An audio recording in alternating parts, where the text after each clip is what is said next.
এই যে প্রায় $14 বিলিয়ন চলে যায় তেল, তারপরে এলপিজি, এলএনজি এইসব ইম্পোর্ট করতে, আমরা যদি সঠিক ভাবে চলি তাহলে হয়তো 2 থেকে 2.5 বছরের মধ্যে 1 পয়সারও ইম্পোর্ট করতে হবে না। এবং এই টাকাটা যদি বাংলাদেশে আর খরচ না, কি হচ্ছে দেখেন, আমরা মিডল ইস্টে যে এত কষ্ট করে ইনকাম করে নিয়ে এসে বাংলাদেশে যে 24 থেকে 30 বিলিয়ন ডলার পাঠায়, তার 15 থেকে 16 বিলিয়ন ডলার আবার ওদের কাছে তেল কিনতে আর গ্যাস কিনতেই চলে যায়, আমাদের থাকে না কিছু। আমরা এটা যদি বন্ধ করে দিতে পারি তাহলে পরে আমাদের দেশে যে ওয়েলথ অ্যাকুমুলেশন হবে এটা আনথিঙ্কেবল। এবং আমি যদিও ফার্মাসিউটিক্যাল সেক্টরে কাজ করি, কিন্তু তারপরে আমি এনার্জি সেক্টরে একটু কাজ করছি, এবং আমরা মনে হয় দেশকে দিক নির্দেশনা দিয়ে আমরা ওই পথে নিয়ে যেতে পারবো এবং অনতিবিলম্বে আমরা সবগুলি চেঞ্জ করতে পারবো।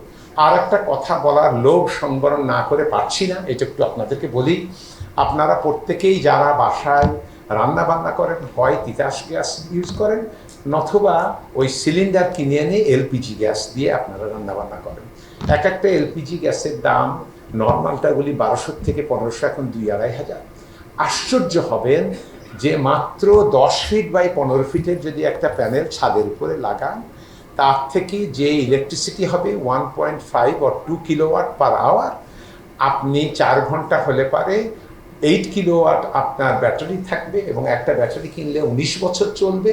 এবং এই ব্যাটারি দিয়ে আপনার বাসার, যদি একটা বাসার 5 থেকে 7 জন লোক হয়, তাহলে 3 কিলোওয়াট দিয়ে তার 2 বেলা রান্না হয়ে যাবে। তো ওখানে যদি আপনি পান 8 থেকে 10 কিলোওয়াট, তাহলে পরে একটা বড় ফ্যামিলির লোকের রান্না বান্না 19 বছর 20 বছরের জন্য বিনা পয়সায় চলতে থাকবে। তো এই জিনিসগুলি আমরা এখন করতে চাচ্ছি এবং মানুষের মধ্যে এই ইনফরমেশনগুলি দিতে চাচ্ছি।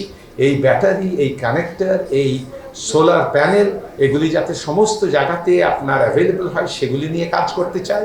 কিন্তু আপনারা একটা ইন্টেলিজেন্ট জনগোষ্ঠী, আপনাদের কাছে এই কথা লোক সংবরণ করতে পারলাম না, আপনাদেরকে জানিয়ে রাখলাম এই সব রিভলিউশন বাংলাদেশে সম্ভব এবং আমরা এটা করেই ছাড়বো ইনশাআল্লাহ।